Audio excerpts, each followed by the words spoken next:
किस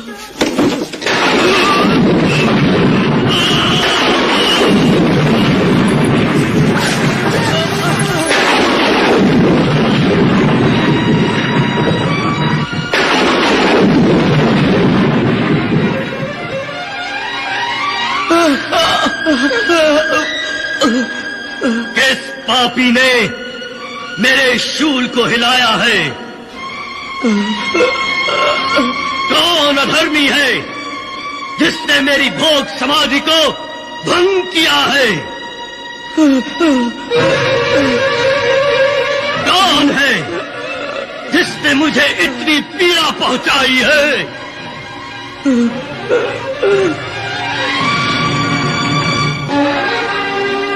महाभाग, अंधेरे के कारण हमें आपका शूल दिखाई नहीं दिया। भूल से आपका स्पर्श हो गया। तुम्हारी भूल से मुझे जो पीड़ा हुई है उसका दंड तो तुम्हें मिलना ही चाहिए। मैं मांडव्य ऋषि तुम्हें शाप देता हूँ कि सूर्य उदय होते ही तुम्हारा पति मृत्यु को प्राप्त हो जाएगा।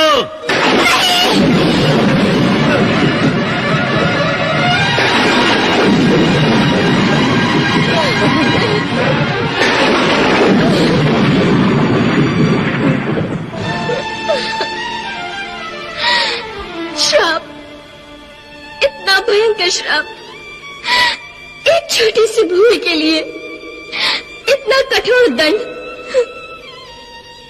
मैं आपसे क्षमा याचना करती हूँ। मेरे पति को इस श्राप से मुक्त कर दीजिए। नहीं, यदि सूर्योदय होने से पहले मेरे पति जीवित नहीं रहे तो मैं भी उन्हीं के साथ यही आपके सामने अपने प्राण त्याग दूंगी। उनको श्राप से मुक्त कर दीजिए। मेरी विनती स्वीकार कर लीजिए। मेरी विनती स्वीकार कर लीजिए। मेरी विनती स्वीकार कर लीजिए। कमान से निकला तीर और मुख से निकला शाप या वरदान कभी वापस नहीं लिया जा सकता। मैं मांडव्य ऋषि हूँ, जो बोल दिया वही होगा। इस शाप को कोई नहीं टाल सकता।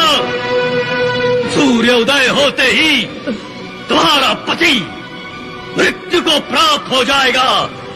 मृत्यु को प्राप्त हो जाएगा। तो क्या आप अपनी क्षण भर की पीड़ा के लिए मेरे पति के प्राणों को यमदूत के हवाले कर देंगे? अनजाने में हुई भूल के लिए प्राण दंड देंगे? अगर आपको प्राण ही लेने हैं तो मेरे ले लीजिए,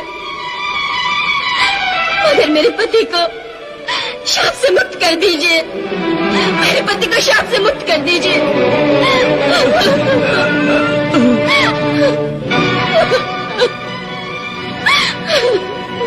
शाप देते ही मेरा संपूर्ण पुण्य और तपोबल नष्ट हो गया है। अब मैं अपना शाप वापस नहीं ले सकता।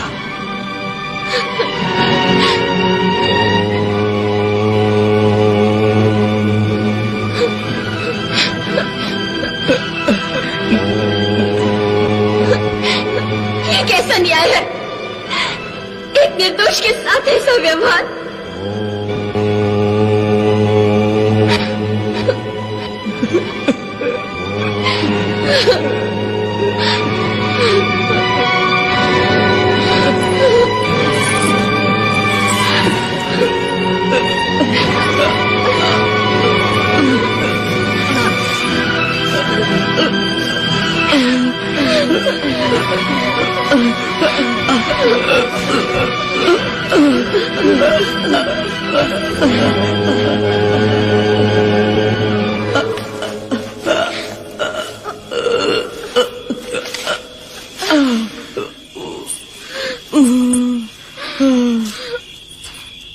कौशिकी, यह कैसी विडंबना है।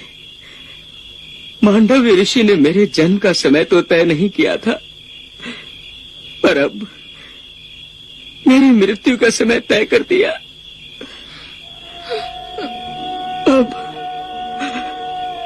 हम दोनों का साथ केवल सूर्योदय तक का। नहीं स्वामी। इस ऋषि का शाप तो मुझे इस देह से मुक्त कर देगा, परंतु मेरी आत्मा सदा अशांत रहेगी। नहीं स्वामी नहीं। तुम्हें दुख और वैधव्य की पीड़ा में देखकर कभी शांति नहीं मिलेगी उसे, कभी शांति नहीं मिलेगी उसे। नहीं स्वामी नहीं।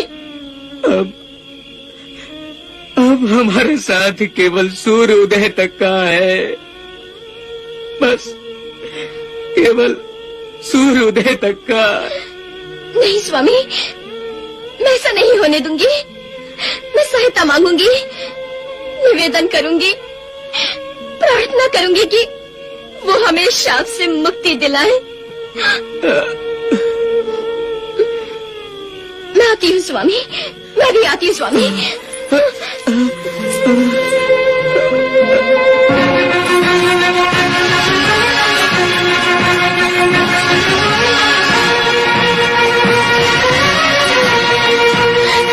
कहाँ जाना है? किससे मिलना है? राजा से। राजा से? वो अभी विश्राम कर रहे हैं, किसी से नहीं मिल सकते। सूर्योदय के बाद आओ। सूर्योदय?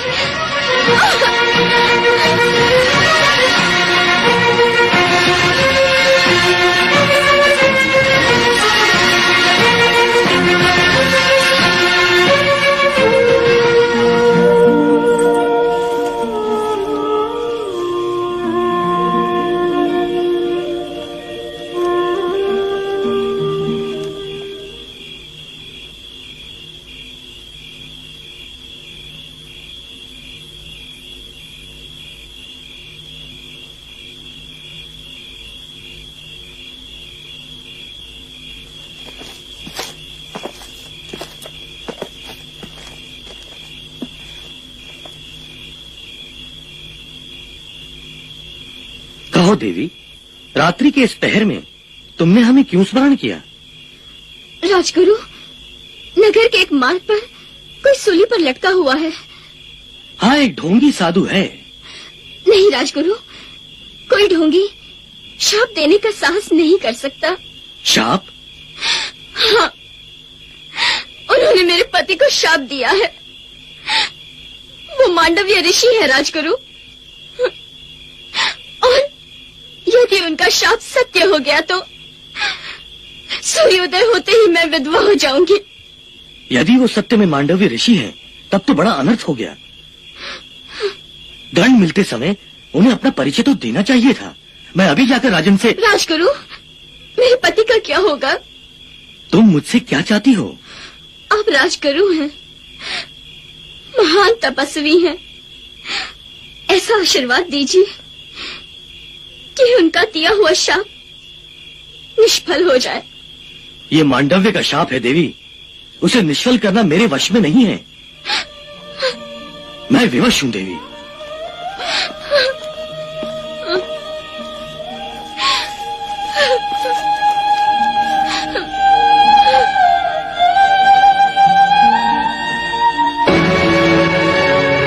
हे दसों दिशाओं, हे गंधर्व अप्सराओं, हे देवताओं, मेरे पति की रक्षा कीजिए, मेरे पति की रक्षा कीजिए, मेरे पति की रक्षा कीजिए।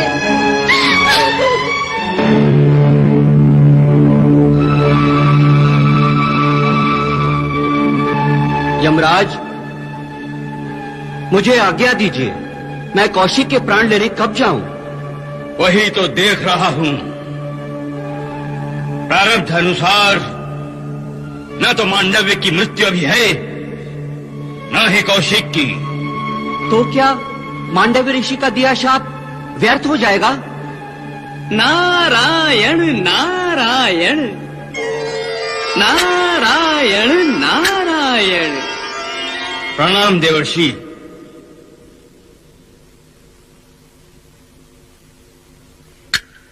किस समस्या में उलझे हैं धर्मराज? ऋषि श्रेष्ठ, मांडव ऋषि ने कौशिकी को तो शाप दे दिया, परंतु कौशिकी के पति की मृत्यु अभी दूर है। मैं सोच रहा था,